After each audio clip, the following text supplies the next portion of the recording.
Good morning, students. How are you all today? Hope you all are feeling relaxed after PTs. Okay. So continuing with the same chapter number 2, cultural change. In our last class, we have discussed about the Sanskritization, Westernization, modernization and secularization. Today we will discuss the rest part of the chapter. Okay.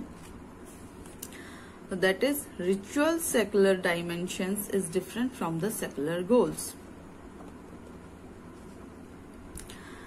Today, ceremonies, celebrations are given more importance than the actual rituals. Materialistic goods are more important. बच्चों, ये जो heading है इसका मतलब यही है कि किस तरीके से तो सेकुलरिज्म के हम कह सकते हैं कि पीछे से हम क्या कर रहे हैं, जो सेरेमनीज हैं, जो सेलिब्रेशंस हैं, वो हमारे लिए ज्यादा इम्पोर्टेंट हो गए एक्चुअल रिचुअल्स से, है ना। जो पहले रिचुअल्स प्रैक्टिस में आती थी, जो पहले रिचुअल्स मनाई जाती थी जिस तरीके से, है ना, उसका जो राइट वे है वो तो अब खत्म होता जा रहा है, लेकिन जो मटेरियलिस्टिक गुड्स जो हैं उनकी इम्पोर्टेंस बढ़ती जा रही है। हम कह सकते हैं इसको आसान शब्दों में कि शोशेबाजी बढ़ती जा रही है ना। Marriage ceremonies, the actual rituals are not given importance in marriage, क्योंकि हमारे यहाँ इन हिंदू धर्म में मैरिज को क्या माना जाता है, मैरिज को माना जाता है एक संस्कार। तो उसमें क्या हो रहा है कि एक्चुअल रिचुअल्स जो हैं वो अपनी इम्पोर्टेंस खोती जा रही हैं और उसकी जगह क्या ले रहे हैं। देखो, सबसे बड़ी बात तो है कि मैरिजेस में अब जो सेकेंडरी ग्रुप्स हैं वो इन्वॉल्व हो गए हैं। जैसे कि मैरिज को जो अरेंज कराते हैं, है ना, वो सेकेंडरी ग्रुप आ गए हैं। जो पहले लोग अपने आप ही सब लोग घर के मिलके मैरिज का जो फंक्शन है उसको अरेंज कर लिया करते थे। सब लोग आपस में जो रिलेटिव्स हैं वो हेल्प किया करते थे, सब चीजें। जो रिचुअल्स हैं वो ट्रेडिशनली हुआ करती थी अकॉर्डिंगली, है ना। लेकिन अब जो एक्चुअल रिचुअल्स हैं उनको इन पे इतना जोर नहीं दिया जाता, और जो मटीरियलिस्टिक चीजें हैं उन पर ज्यादा जोर दिया जाता है ना। Secular dimensions when you don't give importance to religion, but while doing religious practice, people get to show off opportunity to socialize, communicate, etc. and show off. Secular dimension का मीन्स क्या है कि रिलीजियस जो मतलब सभी धर्म एक हैं, किसी एक पर्टिकुलर रिलीजन को कोई वो ये नहीं है कि उसकी तरफ झुकना है। सभी रिलीजन एक हैं, है ना, उसमें किसी पर्टिकुलर रिलीजन को इम्पोर्टेंस नहीं दी जाती। But while doing religious practice people get to show off opportunity to socialize, communicate etcetera and show off. लेकिन जब हमारे यहाँ पे जो रिलीजियस एक्टिविटीज प्रैक्टिसेस की जाती है उनकी शो ऑफ बहुत ज्यादा किया जाता है। जैसे अब देखिए, मीडिया का जो युग है हम कह सकते हैं चल रहा है ना। सब कुछ टेक्नोलॉजी बहुत ज्यादा चल रही है, तो हम चीजें को देखते हैं। मैं आपको अगर बताने लगूं कि बहुत कुछ साल पहले आप देख सकते हो कि बिफोर 15 ईयर्स ऑफ, मेरे ख्याल मुझे तो ऐसे ही लगता है कि बिफोर 15 और 20 ईयर्स पहले जो ये हम कह सकते हैं कि गणेश पूजा हुई या करवा चौथ जैसे जो फेस्टिवल्स हैं वो इतने बड़े स्केल पे नहीं सेलिब्रेट किए जाते थे, है ना। ये ट्रेडिशनली है, हमेशा से होते आ रहे हैं, लेकिन इतने बड़े स्केल पे नहीं हुआ करते थे। लेकिन जैसे कि आप घर घर में जानते हो इस चीज को, है ना, घर घर में लोग इस चीज को करते हैं। तो वो किसके थ्रू, वो सिर्फ शो ऑफ जो आपको मीडिया के थ्रू दिखाया जाता है, टेलीविजन में आपको बताया जाता है, आप बड़े स्केल पे करके वहां पे सीरियल्स में, फिल्म्स में दिखाया जाता है, तो लोग उसी को अडॉप्ट करते हैं। शो ऑफ की जो एक फीलिंग है वो लोगों में आ गई, किस चीज को लेकर, रिलीजियस एक्टिविटीज को लेकर, है ना। Now, the secular goal, social economic aspects are given more importance than ritual. Secular क्या हो गया है कि सोशल इकोनॉमिक एस्पेक्ट जो है वो ज्यादा इंपॉर्टेंट हो गए किससे, रिचुअल से। When dancing, food etcetera is more important. अब आप मैरिज को ही ले सकते हैं कि है ना, सेरेमनी है, मैरिज सेरेमनी है, वहां पे क्या, ये देखिए डांसिंग है या फूड कोर्ट है, वहां पर ज्यादा इंपॉर्टेंस दी जाती है।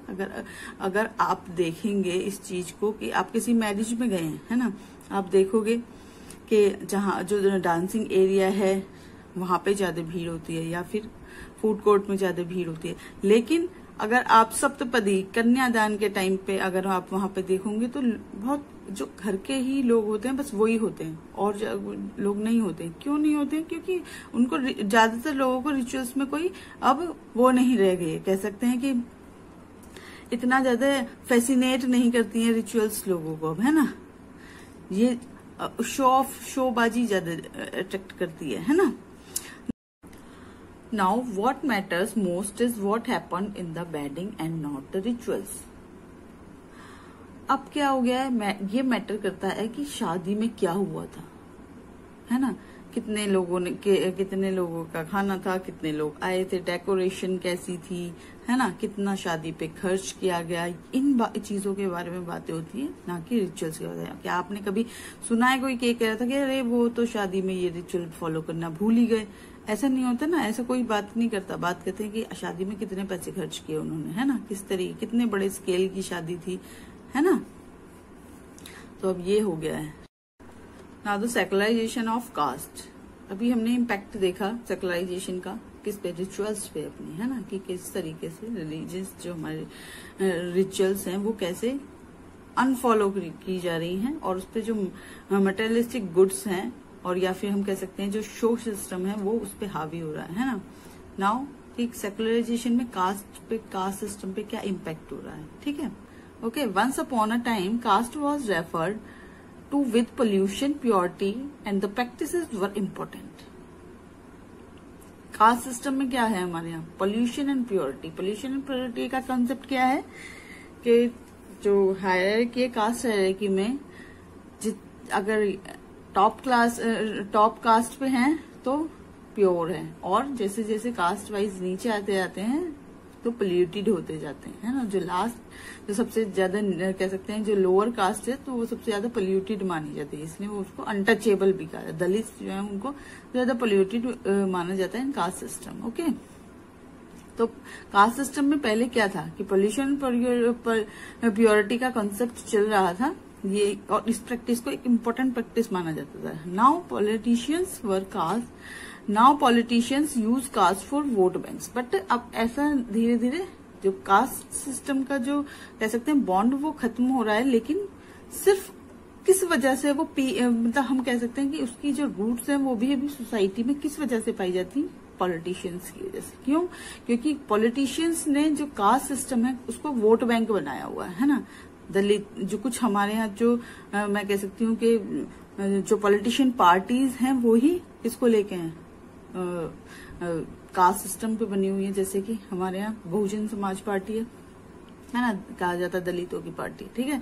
Power and authority are important and politicians and they use region caste language etcetera to get these. Power and authority are important. Now जो सिनेरियो चल रहा है वहां क्या है, पावर और अथॉरिटी सबसे ज्यादा इम्पोर्टेंट है ना। और पॉलिटिशियंस क्या करते हैं, पॉलिटिशियंस किस चीज को यूज करते हैं, रिलीजन को। हमारे यहाँ क्लियर है ये आपको, रिलीजन के ऊपर पॉलिटिक्स की जाती है। Region to region, caste, language, ये सारी चीजें ऐसी हैं जिनको लेकर हमारे यहाँ पॉलिटिक्स की जाती है ना। जैसे कि जो लैंग्वेज में आप कह सकते हैं जो हिंदी भाषी क्षेत्र नहीं है वहां पे लैंग्वेज को लेकर, जैसे कि साउथ इंडिया है वहां पे लैंग्वेज को लेके पॉलिटिक्स की जाती है। रीजन टू रीजन, जो ट्राइबल रीजन है वहां पे उनकी ट्राइबल्स की जो समस्याएं हैं हमेशा उनको ही रख के, है ना, जो कह सकते हैं हम पॉलिटिक्स की जाती है। कास्ट वाइज तो हमेशा आपको पता ही है, ठीक है।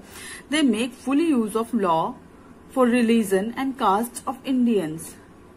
Politicians make full use of law for religion and caste of Indians, वो पूरा यूज करते हैं। जो लॉज बनाए गए हैं रिलीजन को लेकर और कास्ट को लेकर, वो अपने जो वोट बैंक के लिए उन सब चीज का पूरा यूज करते हैं, है ना। Caste system is the weakness of the Indian society. Caste system क्या है? कास्ट सिस्टम वीकनेस है ही। क्यों? बहुत सारी चीजों में बटी हुई है। कास्ट डिफरेंट कास्ट है, वो अलग कास्ट का, वो अलग कास्ट का, वो अलग कास्ट का। हर कोई अपना कास्ट का एक फ्लैग लेके खड़ा हुआ है कि हाँ हम इस कास्ट के। उसके बाद क्या है कि कास्ट के अंदर भी डिफरेंट कास्ट की भी सब कास्ट है, सब कास्ट की भी सब कास्ट है ना। तो लोग बटे हुए हैं कास्ट को लेकर। Caste identities have political backing. हम कह सकते हैं कि जो पॉलिटिकल पार्टीज हैं वो कास्ट को एक राजनीतिक समीकरण के रूप में यूज करती है ना। तो now we will discuss about the criticism of Sanskritization. First of all तो बच्चों एक चीज है कि आपके 50% तो एमसीक्यूज आएंगे, है ना, लेकिन 50% आपका डिस्क्रिप्टिव भी आएगा। तो अभी तक हमने Sanskritisation is clear for you, है ना। संस्कृताइजेशन तो क्लियर है। किसने कॉन्सेप्ट दिया? एम.एन. श्रीनिवास ने। क्या है? मैंने lower caste adopt the life style of a upper caste, है ना, that is called Sanskritisation. But what is कि जब एक लोअर कास्ट अपर कास्ट को क्या कर रही है? फॉलो कर रही है, उसकी जो पोजीशन है वो हायरार्की में वो चेंज हो रही है, उसका लाइफ स्टाइल अकॉर्डिंगली चेंज हो रहा है अपर कास्ट के, तो it is a good thing for them, है ना। But why other sociologist criticize this concept, है ना। तो आज हम ये डिस्कस करेंगे। Okay, the criticism of Sanskritization. First of all तो हम कहेंगे कि जो श्रीनिवास है उन्होंने क्या कहा है इसके बारे में, अपने जो कॉन्सेप्ट दिया है उन्होंने क्या कहा है। उन्होंने कहा है कि इकोनॉमिकली और पॉलिटिकली भी जो पोजीशन है किसी भी ग्रुप की या फिर इंडिविजुअल पर्सन की वो इम्प्रूव हो रही है ना। आज वो पॉलिटिकली भी इम्प्रूव हो रही है वो, और इकोनॉमिकली भी इम्प्रूव हो रही है ना, और लोगों में सेल्फ कॉन्शियसनेस आ रही है ना। तो क्यों ऐसा हुआ कि जो सोशियोलॉजिस्ट अदर सोशियोलॉजिस्ट हैं उन्होंने इसको क्रिटिसाइज किया इस कॉन्सेप्ट को? तो has been criticized for exaggerating social mobility और the scope of lower castes to move up the social ladder.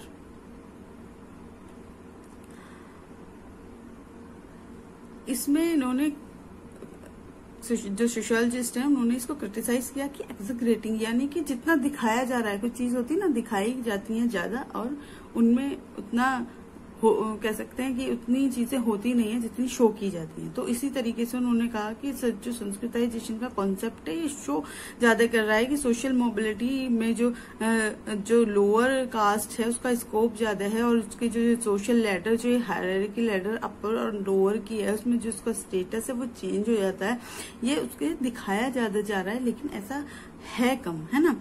For it leads to no structural change but only positional change of some individuals. वो भी क्या है? Some individuals. क्या है ये? क्या lead करता है?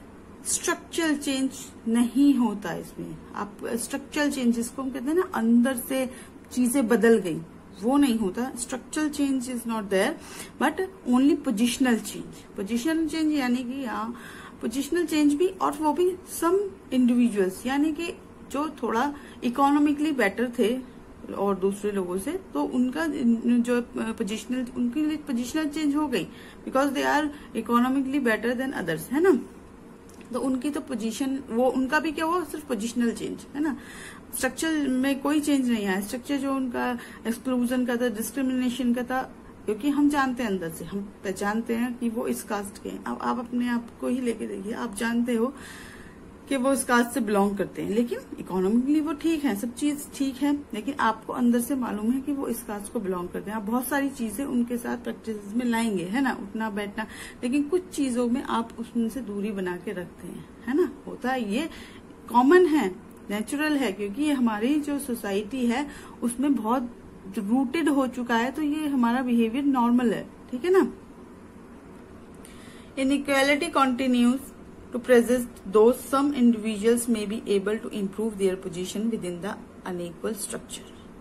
और inequality as it is continue, मैंने अभी आपको बताया inequality continue रहती है, जबकि कुछ लोग जो है अपना जो स्टेटस या कह सकते हैं पोजीशन है उसको इम्प्रूव कर लेते हैं, और कुछ लोग ऐसे ही रहते हैं। अब इससे ये जो सब कास्ट वाला सिस्टम इम्प्रूव हुआ है कास्टिज्म में ना, पहले क्या था 4 वर्णा से, है ना, लोग डिवाइडेड थे 4 वर्णास में, और जो वर्णा सिस्टम था वो अकॉर्डिंग टू था वर्क, है ना, कि वो जो डिवीजन ऑफ लेबर था सोसाइटी में उसके अकॉर्डिंगली वर्णा सिस्टम था।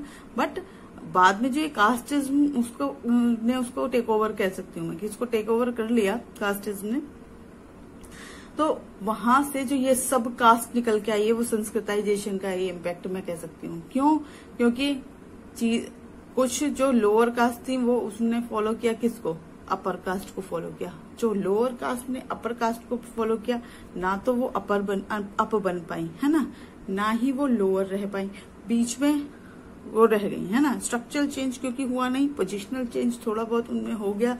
उसके बाद जो उनके ही अपने, जैसे हम कह सकते हैं हमारे अपने ही साथी हैं और हम उनके साथ ही मिसबिहेव करना शुरू कर दें, जब अगर हम इकोनॉमिकली थोड़े से स्ट्रांग हो गए या हमारे पास कुछ चीजें जो मेटेरियलिस्टिक हैं वो आ गई, तो हमने उनको अपने से कम आंकना शुरू कर दिया, है ना। तो ये चीज किसके बाद आई? संस्कृताइजेशन की, ठीक है। The ideology of Sanskritization accept the ways of the upper caste as superior and that of the lower caste as inferior.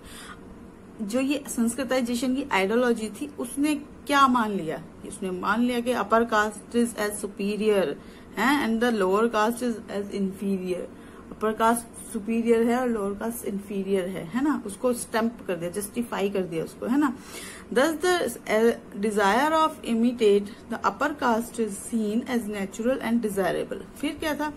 ये इमिटेट मतलब ये एक डिजायरेबल हो गया, ये नेचुरल हो गया कि इमिटेट करना है अपर कास्ट को लोअर कास्ट के द्वारा। ये उनका एक कह सकते हैं, क्योंकि वो इतने ज्यादा डिस्क्रिमिनेट हो चुके थे, इतनी ज्यादा उनके साथ कह सकते हैं उनके ऊपर निर्योग्यताएं लाद दी गई थी कि नॉट एबल, ये भी इसके भी एबल नहीं, ये भी नहीं कर सकते, इसको किसी भी धार्मिक स्थल पर नहीं जा सकते, जो सार्वजनिक चीजें हैं उनको आप यूज नहीं कर सकते जैसे दूसरे लोग यूज करते हैं। इतनी ज्यादा डिसेबिलिटीज उनके अंदर भर दी गई थी कि वो करने पे मजबूर हो गए थे, इमिटेट करने पे मजबूर हो गए थे किसको? अपर कास्ट को, है ना। आप उस चीज से निकलना चाहते हो, है ना, जब आपको कुछ चीजें आपके ऊपर इम्पोज कर दी जाती हैं जबरदस्ती, जबकि ह्यूमन बीइंग है, वो भी ह्यूमन बीइंग है, वो भी ह्यूमन बीइंग है, तो वाई क्यों सफर की जाए हमें ये चीजें? तो वो इमिटेट करने लगे अपर कास्ट को, ठीक है।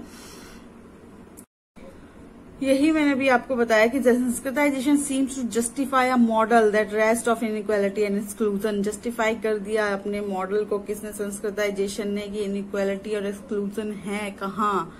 अपने लोग ही अपने लोगों के साथ करने लगे। It appears to suggest that to believe in pollution and purity of groups of peoples is justifiable और ऑल राइट।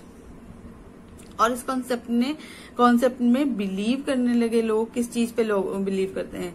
क्योंकि जब आपने बिलीव किया कि पोल्यूशन एंड प्योरिटी पे आप बिलीव कर रहे हो, किस चीज, जो कि कास्ट सिस्टम की एक करेक्टरिस्टिक है ना, उस पे आप बिलीव कर रहे हो पोल्यूशन एंड प्योरिटी है ना, तभी तो आप चेंज कर रहे हो अपने आप को। अगर आप बिलीव नहीं कर रहे हो तो क्यों चेंज करोगे, है ना। तो इसने जस्टिफाई कर दिया किसको? पोल्यूशन एंड प्योरिटी के कॉन्सेप्ट को, ठीक है। Therefore, to be able to look down on some groups of people just as the upper caste look down on the lower caste, it is mark of privilege। यही देखो, यही चीज आई ना कि जिस तरीके से अब कास्ट सब कास्ट में डिवाइडेड हो गई, चाहे वो अपर कास्ट है चाहे वो लोअर कास्ट है, उसमें भी कास्ट सब कास्ट में डिवाइडेड हो गई। जिन लोगों ने पोजिशनली चेंज कर लिया वो क्या करने लगे? नीचा दिखाने लगे किसको? सम ग्रुप्स, अपने ही जो ग्रुप के अदर लोग हैं, अपनी पोजीशन उन्होंने चेंज करके ये सोचने लगे कि हम अपर कास्ट में से बिलोंग करते हैं, तो अपने ही जो ग्रुप के लोग हैं उनके साथ कैसा बिहेव करने लगे? उनको नीचा दिखाने लगे। वही पोल्यूशन एंड प्योरिटी का जो कॉन्सेप्ट उनके साथ फॉलो किया जा रहा था इतने दिनों से, वो उनके साथ फॉलो करने लगे, है ना। जिस तरीके से अपर कास्ट वो क्या करती थी, उनको लुक डाउन फील कराती थी, ऐसे ही वो उनको लुक डाउन फील कराने लगे। ठीक है, ये एक साइन बन गया है ना कि यस कि हमारे पास भी अधिकार है। ठीक है, it shows how such discriminatory ideas become a way of life. ये क्या शो करता है कि किस तरीके का डिस्क्रिमिनेटरी आइडियाज को लेकर हम चल रहे हैं, है ना। हमारे डिस्क्रिमिनेटरी यानी कि हम दूसरे लोगों के साथ किस तरीके से भेदभाव को लेकर कैरी ऑन कर रहे हैं लाइफ में, है ना। Instead of aspiring for an equal society, the exclusion and the discrimination seeks to give their own meaning to their excluded status.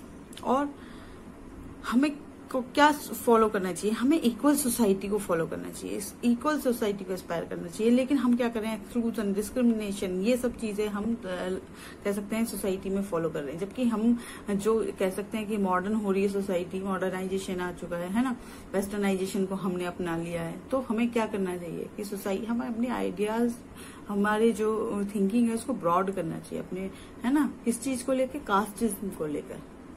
ठीक है, लेकिन हो नहीं रहा है ऐसा।